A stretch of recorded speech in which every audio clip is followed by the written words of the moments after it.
Chelak shahri Mirzo Ulug'bek mahallasida Yevrostilda qurilgan kottejlar sotuvga qo'yildi azizlar. Bu safargi videomiz shu haqida bo'ladi. Hammaga assalomu alaykum. Bu yerning manzili haqida yana ham kengroq to'xtalib o'tadigan bo'lsak, bu yer RTS'ning domlarining orqasida Katta Chopdor ko'chasida joylashgan. Hozirgi vaqtda ikkita kottej tayyor holatiga keltirilgan. Bu kottejlarning o'rtasidagi devor 2 bar qalinligida terilgan. Har bir kottejning o'zini alohida devori bor. Ushbu kottejlarga katta turbadan alohida gaz tortib kirgizilgan. Gazga, svetga barcha hujjatlari bor. Hovliga kirishimiz bilan o'ng tomonda yozgi hojatxonani ko'rishingiz mumkin va qo'l yuvish uchun mo'ljallangan rakinani ko'rishingiz mumkin. Bundan tashqari ziloniy zona uchun огород qoldirib ketilgan. Uyning orqa tomonida ham orqa hovli bor. Kottejda oshxonadan tashqari 4 ta xona bor. Ana endi sizlar bilan xonalarni ko'rib chiqamiz. Qani ketdik. Uy ichiga kirishimiz bilan o'ng qo'lda oshxonani ko'rishimiz mumkin. Oshxonada to'shanchalar to'shab qo'yilgan, isitish moslamalari o'rnatilgan, duh konturli kotel oshxonada joylashgan va juda ham chiroyli qandillar o'rnatib qo'yilgan. Keyin ko'radigan joyimiz esa mehmonxona.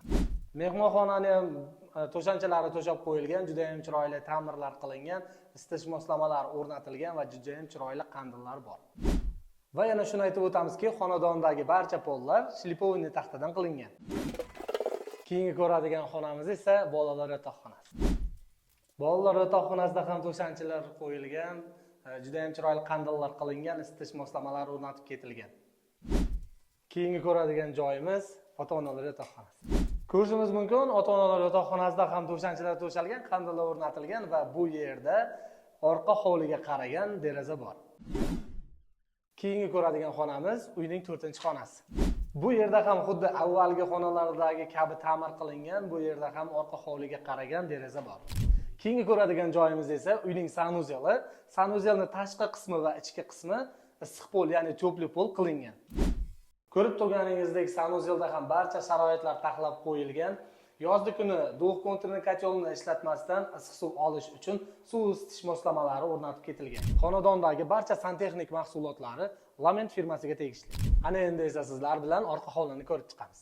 Orqa hovlida esa tomorqa uchun kattagina yer qoldirib ketilgan. Bu yerga bir necha turdagi mevali daraxtlar ekilgan. Bundan tashqari tandir, o'choq uchun joy qoldirilgan, ta'mir yakuniga yetmagan.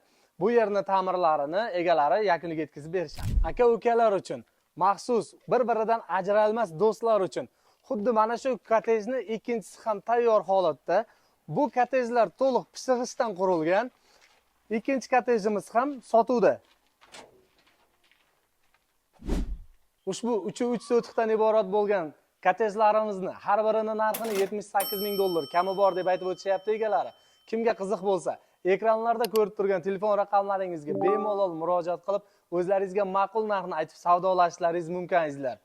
Bu videoni maksimal aka-ukalarga, bir-biridan uzilmas qadrdon do'stlarga yuborib qo'ying. Hammaga mana shunday uylar nasib etsin. Hammaga kattakon rahmat. Sizlar bilan Shohjahon Aslanov.